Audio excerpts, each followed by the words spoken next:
Oke, assalamualaikum warahmatullahi wabarakatuh. Perkenalkan, nama saya Yuan Azal Ramadan, NRP 022 116 4019. Tetap sehat dan tetap jaga kesehatan, karena pada malam hari ini saya akan presentasi review kritis saya yang berjudul sintesis dan karakterisasi ZnSC2 dengan metode spray pyrolysis sebagai alternatif semikonduktor dalam DSSC. Dengan di sini untuk video YouTube-nya saya untuk memenuhi mata kuliah penyimpanan energi Institut Teknologi 10 November 2020. Oke, next. Oke, macet sebentar.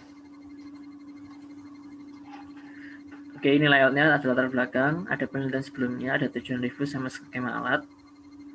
Latar belakangnya adalah kebutuhan listrik untuk Indonesia dari tahun ke tahun cukup meningkat cukup signifikan.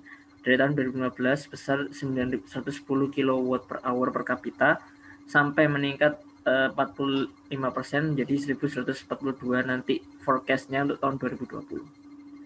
Namun selain itu, potensi fotovoltaik dunia juga mengalami peningkatan yang sangat cukup signifikan, di mana fotovoltaik itu adalah sel yang digunakan pada solar cell, di mana untuk keempat negara ini bisa dilihat pada grafik yang meningkat sangat signifikan, dimulai dari untuk yang kapasitas yang kecil kurang dari 100 sampai yang lebih dari 800.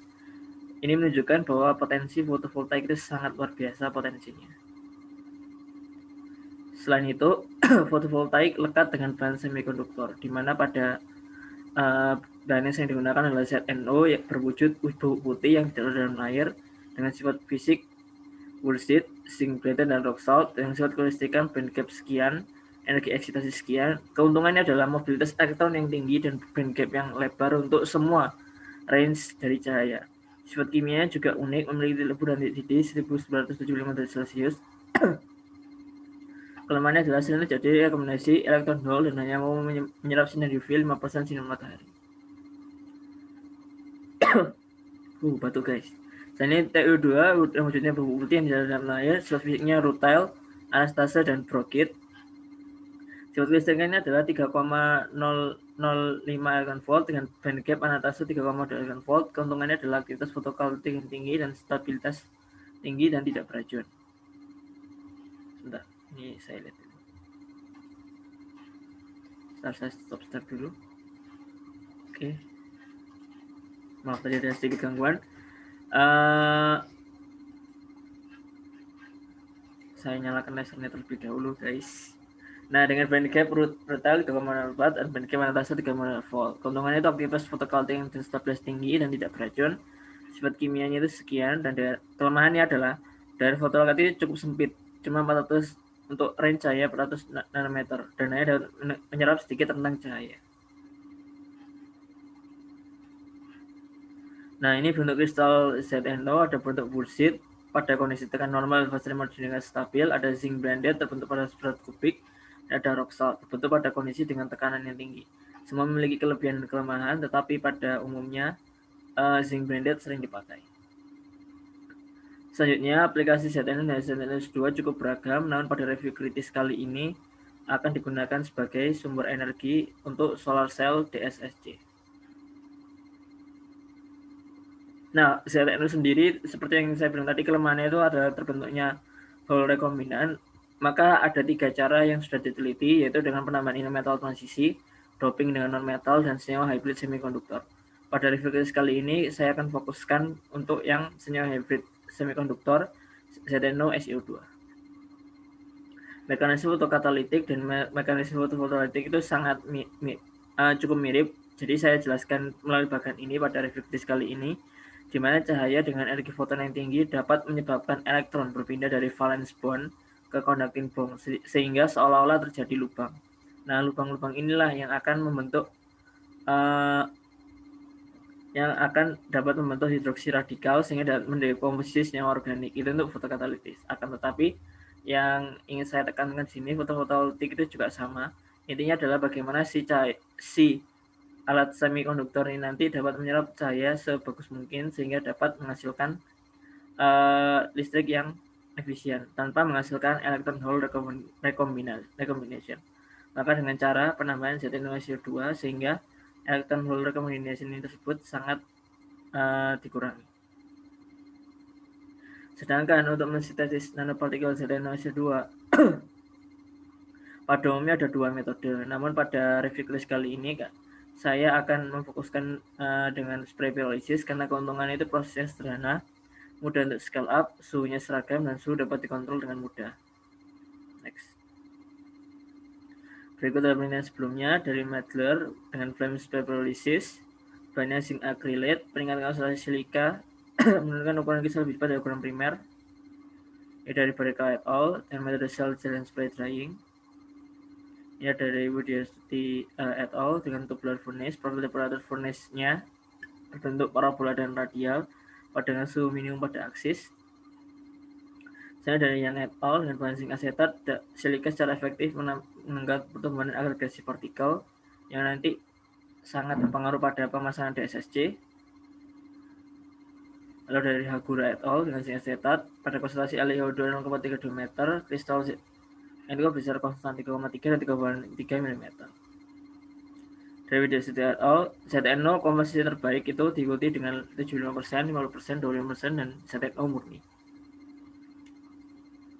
Selanjutnya dari Kusdianto et al. Dengan performa fotovoltaik mencapai 57,7% saat suhu Celsius 400 dan konsentrasi SO2 1% di bawah iniran UV. Nah, untuk yang DSSC sendiri ini ada dari Hartati, tapi metodenya adalah sulfotermal, ZnO tambah SO2, ZnO sebesar 0,27%, menghasilkan arus 14 mikroampere dan volase 0,22 volt. Sehingga saya menjustifikasi ada sebuah gap di sini yang bisa diteliti lebih lanjut, yaitu dibentukkan penambahan SiO2 dan E2 pada ZnO dan ukuran pasta ZnO sebagai elektroda tidak seragam pada DSSC. Maka tujuan reviewnya adalah sebagai berikut, dengan rumusan masalah, bagaimana karakter nanopartikel ZnO2 dengan metode spray pyrolysis, bagaimana karakter nanopartikel ZnO2 dengan performa DSSC, bagaimana pengaruh perbedaan suhu terhadap sintesis nanopartikel ZnO2. Tujuan reviewnya mempelajari karakteristik dan ini. Manfaat reviewnya juga ini. Skema alatnya adalah pembuatan prekursor, aplikasi partikel, dan analisa hasil. Pembuatan prekursornya seperti ini. Pembuatan larutan ZnO-nya seperti ini. Nah, ini adalah rangkaian alatnya dengan aliran 2 liter per menit, NRE 400 laminar. Tujuannya laminar adalah untuk agar membentuk nanopartikel yang seragam nanti ZnO2. Ini adalah reaksinya dari Hidayat et al. Ini adalah pembentukan SiO2-nya. Dan ini adalah pembentukan ZnO2-nya dengan kalsinasi sehingga ZnO2. Lalu dengan metode karakterisasi SRD, SIM, dan FTIR. Nah, ini adalah analisa SRD-nya bahwa jadi untuk peningkatan ZnO2, intensitas datanya dapat terlihat seperti ini. Suhu sintesis partikel seperti ini. Perhitungan diameter kristalnya dapat dihitung dengan Kehrer. Dan ini adalah variasi kristalnya, di mana variasi terbaik didapatkan dengan suhu 600 derajat Celcius. Ini adalah analisa FTIR-nya. Next. Nah, ini untuk analisa FTIR dengan SO2 1%. Sedangkan setelah dibentuk nanopartikel, maka waktunya untuk pembuatan elektroda dengan berbagai macam teknik deposisi. Pada umumnya teknik deposisi ada 3, ada Dr. Blade, screen printing, dan cold drying. Ini adalah skema DSSC-nya. Dengan ini adalah semi-bar semikonduktornya. Dan ini adalah die. Ini adalah die-nya.